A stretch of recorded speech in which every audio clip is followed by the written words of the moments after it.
Hey, what's up, you guys? Bloody Jacob here to finally attempt to give you my thoughts on Game of Thrones Season 8, Episode 6, the series finale, final episode of the original show after all this time, called The Iron Throne.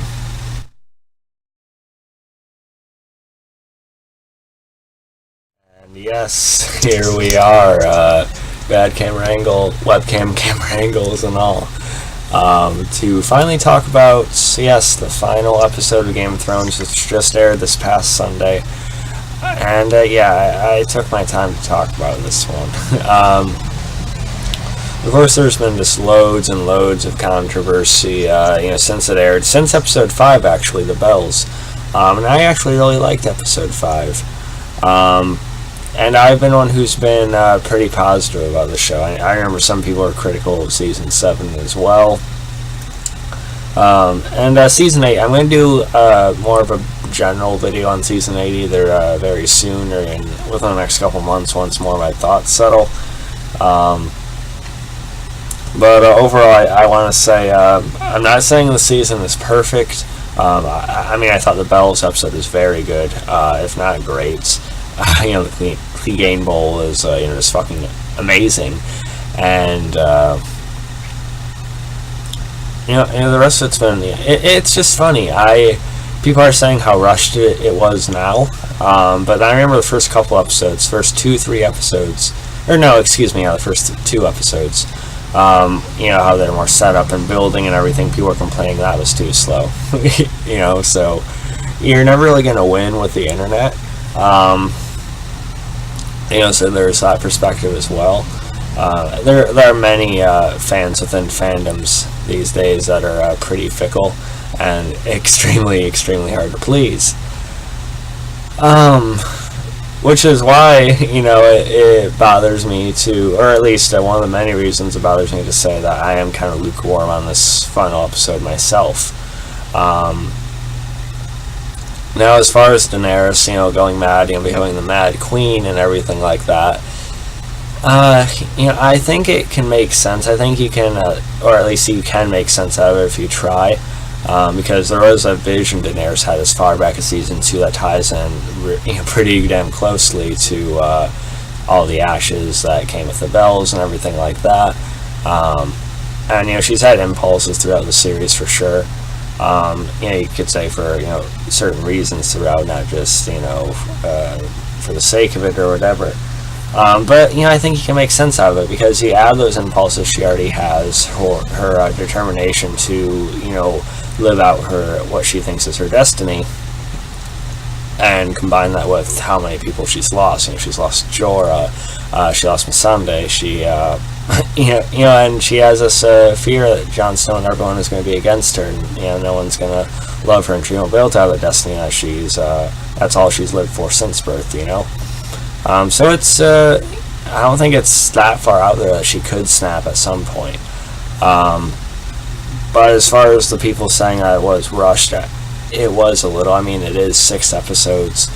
I feel like they could have paced it out a little bit more than that. I won't disagree. And as far as this episode, I just want to say I don't think the Daenerys thing was from out of nowhere. I just think it was moved along a little bit quicker than maybe it should have been. I can go along with that. And then, like I said, I'm going to do a whole other video talking about my overall thoughts on the season at some point down the road.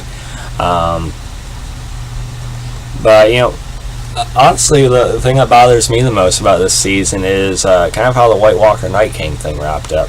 I'm fine, I guess if Arya took him by surprise and, killed him with that, dagger and everything like that. But all the stare downs that Jon Snow and he had over the years, all the build up just for no confrontation, no direct confrontation between the two, it bugs me a little. So I feel like it should have been some sort of like a mix, have Jon fight the Night King directly a little bit, have it go back and forth, maybe the Night King looks like he's about to kill Jon, and then Arya does her surprise attack or something like that. Or I seen a comment somewhere with a pretty good idea saying Bran is actually a Night King, or he's actually connected to it in some way. and there's actually a payoff of that or something. And it turned out that Bran, or the Night King, had warred or whatever into Drogon, caused all the fire and the killing of the innocents, and wasn't Daenerys. And there could be a big battle at King's Landing, with Jon fighting the Night King and the armies and everything like that. And just the White Walker thing in general spoiling the King's Landing, which I was actually expecting it to do ever since we had seen any sort of semblance of what the season was going to be about. I kind of assumed that was going to happen, but it didn't. So, yeah, honestly, the Night King thing is what bothers me the most about this season. Just all the season to build up, I feel like there wasn't enough done with it to warrant all that time spent with it. And I was one who believed it. I was with Jon. I was thinking this is the real threat. This is the greater picture here that we got to look at, but they're not, because they're too wrapped up on their Game of Thrones. But then it just ends, and nothing much actually happens because of it. So that does bother me a little bit. But that aside, we'll go over that again in that other more broad video I'll do later. But as far as what we actually got here, basically, Daenerys has become this tyrant, basically full-on Mad Queen. So Jon and Tyrion are sort of going, trying to tiptoe around that and figure out what to do about it, or what can be done about it. And that's basically the episode. Now, I won't say I disagree with anything that was actually done in this episode. I just think there could have been more done in the episode. Like I said, if they had let the Night King thing spill into this episode, or have the twist and reveal that Bran is really connected to him or something, and that would have added to it.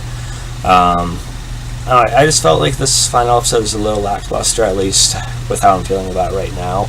Part of me did want to take more time on it. Part of me wanted to wait another day or two still. But there was some good in this episode. I think a lot of people are kind of overlooking right now. Well, first off, Peter Dinklage, Tyrion Lannister, who's been my favorite character since I started watching the show, along with the Hound and Jon Snow close by. But it's always been Tyrion for me, and of course Dinklage is great in this episode. When he finds Jaime and Cersei's bodies, it is pretty heartbreaking. Despite all their conflict with each other, when he lifts that rock and he sees Cersei and he breaks, and it got me too. Of course, seeing Jaime's hand and everything like that. So that, but my favorite part of the episode was when he went to Daenerys, who was standing in front of the Unsullied and everything like that. And he takes off his hand to the king pin, or whatever you want to call it, and just tosses it down the steps, and right in front of her just goes dead silent. But Tyrion, of course, he has some damn big balls on him, and I absolutely love that moment. It's so tense, and just made me emphasize why I love the character. Just his stand right there. Similar to how he just walked up to the gates to talk to Cersei in a couple episodes ago. There's so much respect for the character of Tyrion, and just Daenerys saying, "Oh, you betrayed me. You freed your brother. It was treason," or whatever you want to say. And then Tyrion said, "I did not kill innocents, or all the thousands of men, women, and children, everything like that." There are also some very good scenes between Jon and Tyrion, or maybe it's just the fanboy part of me that likes them sharing so many scenes and conversations together. Both Kit Harington and Dinklage did a good job of those. And of course, Jon is dealing with his own inner conflict over Daenerys. He's seen what he's seen when he was going through King's Landing himself in the previous episode. He's trying to convince himself otherwise, but Tyrion is able to help him see, or at least accept, more so that Daenerys is what she is now, and something's got to be done about it, basically. And then we have Jon seemingly embrace Daenerys after talking to her. Daenerys saying there will be mercy found, but not yet, not until there's more, and there's more, there's more. There could be no end to it. She is already making her speech about going over into other areas and everything like that. So she's not even content to finally have what she's wanted all her life anymore. Sony's faced with that, and with Daenerys basically just brushing what she did aside as just part of what she had to do. He embraces her, but then he, of course, stabs her, daggers her, and kills Daenerys. And we have Drogon, who actually, puts the pieces together pretty quickly as to what Jon did to his mother. But instead of trying to burn Jon, he burns the throne. And I thought that was some good, setup. That was some good. It's late. It's like almost 2 o'clock in the morning, so got me some slack here. But I thought it sort of worked well for what made the throne, and there were some comments a couple seasons ago, I think it was by Tyrion, of how intelligent these dragons actually are, and so I thought it was actually pretty fitting and kind of a cool moment with the Drogon burning the Iron Throne.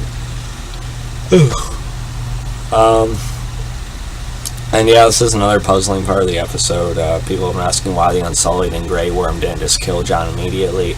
Now, Jon probably confessed. He probably just walked out there and let him capture him and stuff like that. Just accepting whatever fate he faces for what he did and for what he had to do. I don't know. I'm not really sure. With his bloodlust as Grey Worm was through all this too, it seems like he just would have. I don't know. But no, Jon Snow is just basically placed under arrest, and we have a bit of a time skip. Not really sure how long.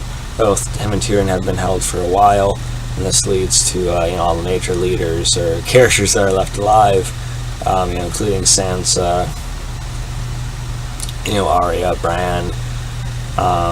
Of course, along with Grey Worm, who's sort of taken over as he's the master of war, but he's also basically leading all that's left of Daenerys' side of things. And then we have a bit of a negotiation for Tyrion and Jon's life, so what's meant to be done with them, and as well as just Westeros in general. And eventually, you guys have seen the episode. Bran is chosen as the new king, who has a better story than Bran the Broken. Tyrion says Peter Dinklage delivered the lines really well. Even if you guys don't like it or you guys don't think it made sense, he could almost convince you just because of how good of an actor he is. It sort of makes sense how Bran could make the ideal king, just because he's the three-eyed raven, so he's sort of removed. He's non-biased. He sees things, he knows things that no one else could have known from years ago.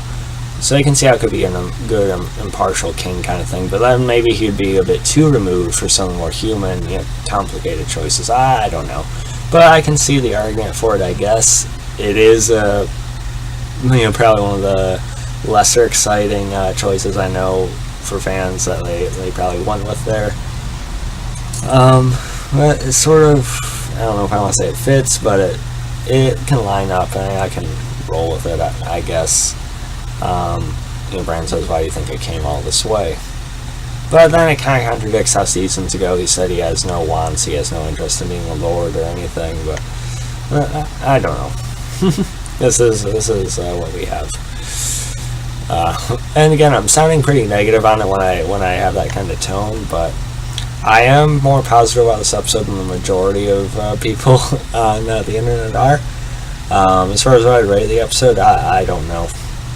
We'll probably get to that in a minute.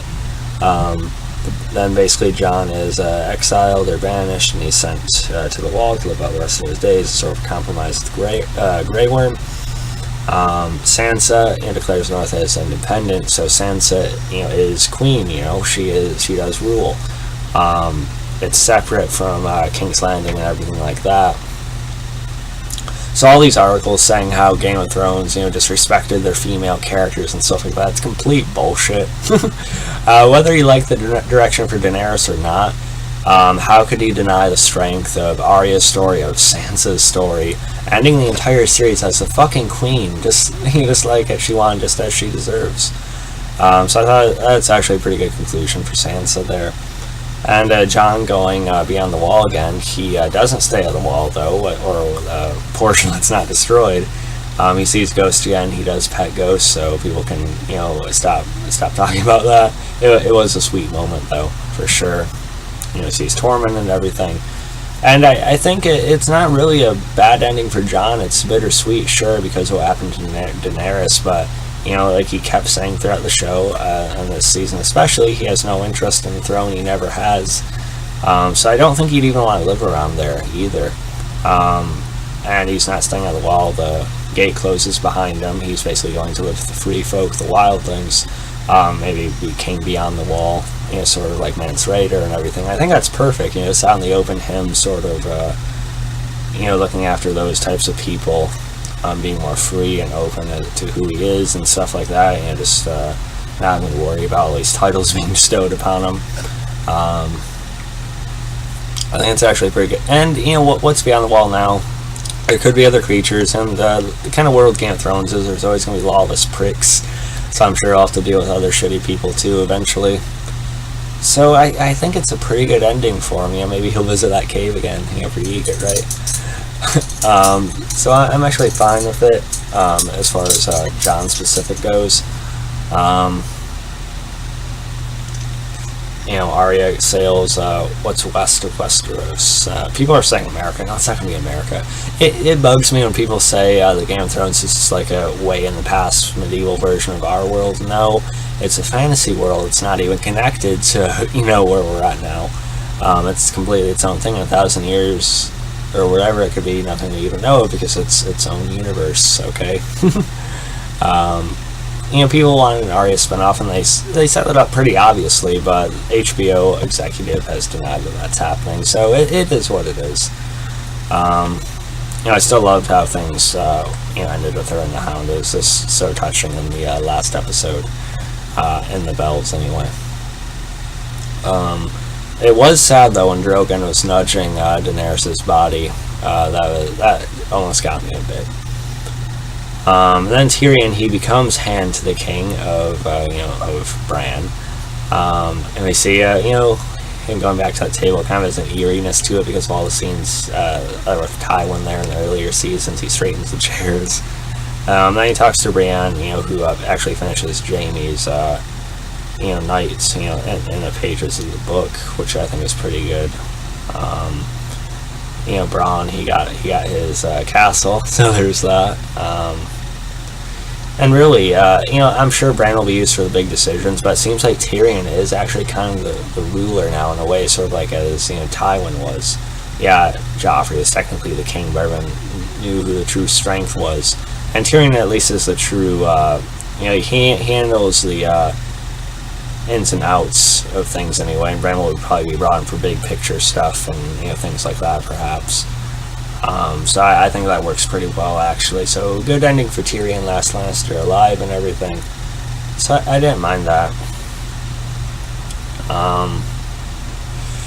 And they said they're still looking for Drogon. Bran says he could walk into him. Are they going to try and kill him? No, I don't think so. I think they're taking it as Drogon not immediately coming back to attack him or kill Jon as something that maybe they could try to make peace with him more directly. I don't know.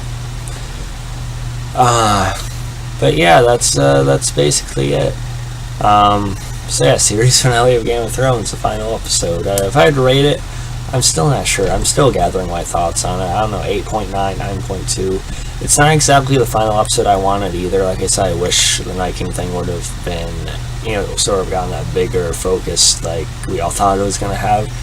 So, I feel like there's a version of the final episode out there that we didn't get to see that in some alternate reality existed, and it just felt like there's going to be more to it. Nothing was necessarily bad about it to me. I just felt like more could have got on, a little bit more sort of, meat, or, I don't know. It was a bit lackluster, it was a bit sort of, okay, is that it? The Bells was a huge episode, and a lot of times Game of Thrones does always have their big episode be the one before the finale. But this is the final episode of the show, so I kind of expected a little more to it. I was tense. I did feel on the edge when I see, wondering if Tyrion is going to be executed or not. But once that passed, I wasn't really, so much worried about anything. So yeah, it doesn't feel like the strongest ending they could have had for the show, even though I don't mind the actual choices that were made story-wise. I just think there could have been a little bit more going on, like I said, Night King, White Walkers, something like that. But yeah, it's definitely a very interesting reflection. It does water down the show a little bit for me, especially with the Night King thing ending the way it did, which I keep going back to. It does take away with all that build-up, but is it going to hurt the show in the long run? Maybe. I mean, I'm not raging out about it. There are people saying it's trash and it's ruined the whole series, and they can't go back and watch it anymore now. I'm not quite that far with it, but it does sort of make me a little less excited. I went into the season thinking, there's no way they're not going to stick this landing. I just have so much confidence in them, and it's like, yeah, okay, alright. And that's kind of how it ended up being. So yeah, not quite as over the moon about it as I was hoping, but it is what it is. So it's not going to be, it's not one of my favorite TV finales. It's not the worst I've seen, I guess. I'm not sure. I still got to think about it, but here's my official video for now anyway. Let me know what you guys thought about the final episode of Game of Thrones. Follow me on Facebook, Twitter, Instagram, like, subscribe, and I'll catch you guys next time. Peace.